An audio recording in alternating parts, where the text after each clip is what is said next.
everybody, it's EK from EK Gorman Designs, and I am coming in today with a Craft Collab Shop Your Stash Monster Mash Hop. It is a hashtag hop, so all you gotta do is type in the hashtag Shop Your Stash Monster Mash, and you should find everybody participating in the hop today. I have pulled out an old retired My Favorite Things stamp set called Frightful Friends, and I'm stamping out 3 of the images onto some watercolor paper with waterproof ink, because I'm going to do a little lazy man's watercoloring. I think that's the appropriate term for what I'm going to be doing today, is lazy man's watercoloring.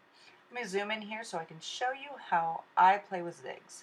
I've had my zig watercolor brushes for a really long time, and I've only just really figured out, for me, the best technique isn't blending multiple watercolor brushes together, but instead pushing the color out and really fading it out with a plain water brush. Water brush, that's the word I'm looking for. For a very long time, I tried to treat these markers like I would my Copics, where I'd take 3 colors and different values and blend them together, and it didn't work for me. I know it works for a lot of artists out there, but for me, it just couldn't get it. But once I started using a clean water brush and just started moving the shadows out and blending into the zone of the face, or into the images, for me it really started to sing. I will say this lilac marker, as much as I love the color, this is probably my favorite shade of purple, is this lilac tone here. It's not the best blender in the bunch.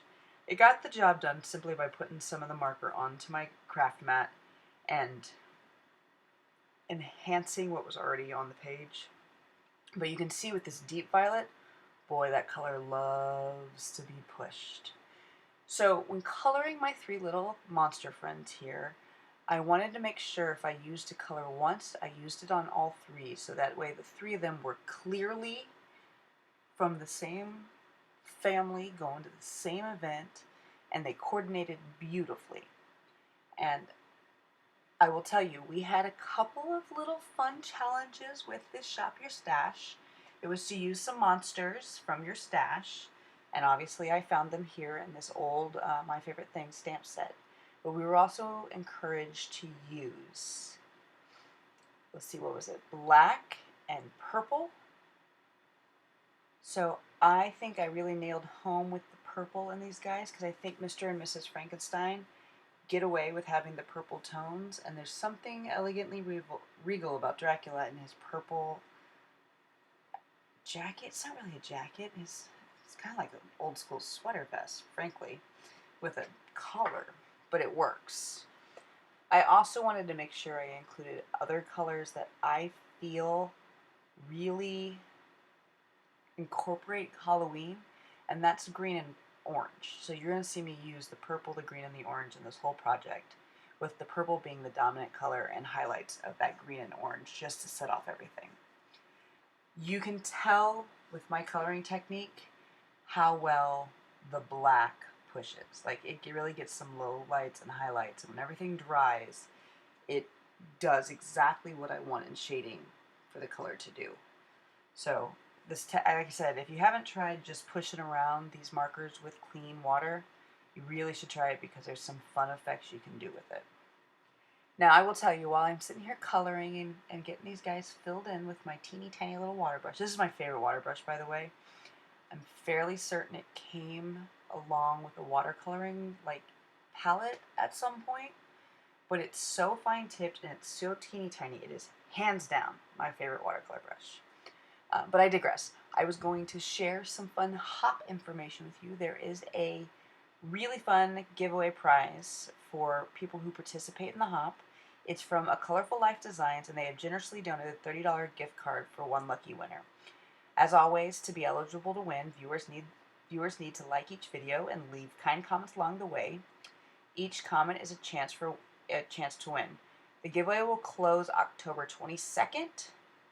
At midnight Eastern Standard Time, and the winner will be randomly generated. So I finished coloring all of my little friends, and I fussy cut them out so that I could pop them up on my final card design.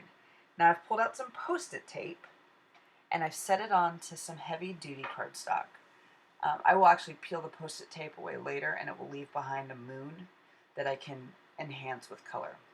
Now I pulled out 3 Distress Oxides, and I'm using 3 tones of purple and apparently a very dirty blending brush.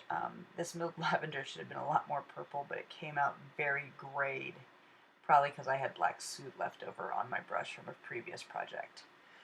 But I pulled out Wilted Violet and Seedless Preserves and that milled lavender plus some black soot to create my sky. I guess we're going to go with the word sky, my background color for the card. Yes, it's really ugly right now. By the way, I've been asked before, that green cloth I use, I got a series of golf towels from a charity event I attended, and I don't golf, so all of my golf towels have become crafting towels, and they absorb water so nicely, and they absorb ink so nicely. So if you've got any golf towels laying around, I highly recommend you use them in crafting. But yes, we went through an ugly phase, and with some blending and going back and forth over the colors, I was able to finally get it to a background that I liked. I sprayed the whole thing with water to create kind of a starry effect in the background, and peeled away that Post-it tape. Don't worry, I'm not leaving a giant white circle in the middle of my project. No, I'm going to take that Seedless Preserves and letting one side of the moon be more heavily inked than the other. Oh yeah, I threw in a little milled lavender too. But like, I let the top have the nice glow, and I got a really cool moon out of it. I did take my black soot and distress the edges just so it had that kind of vintagey, dirty look. The moon got one more spray of water, so it had some of those cratery effects that our real moon has, and the whole thing got added to an A2 card frame because that is my favorite card making style. I know they're like all the rage is these slim lines.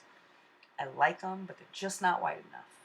Actually, if I really was going to craft, I'd craft in like the old school craft giant cards, but A2 is my style. So I pulled out an old Halloween die set from a now retired, it's not the right word, closed, sadly a closed crafting store called Crafting Desert Deer. They've been closed for several years now, but their dies are still very cute, and I still like to pull out old retired dies.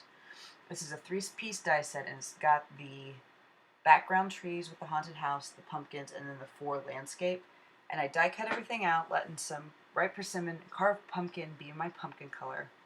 And I trim these up to add to the bottom of my card. Tell me that's not the coolest die.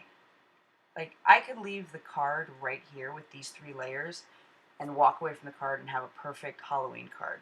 However, I will add my little friends, my little monster friends onto top of everything, actually obscuring most of what I did wrong.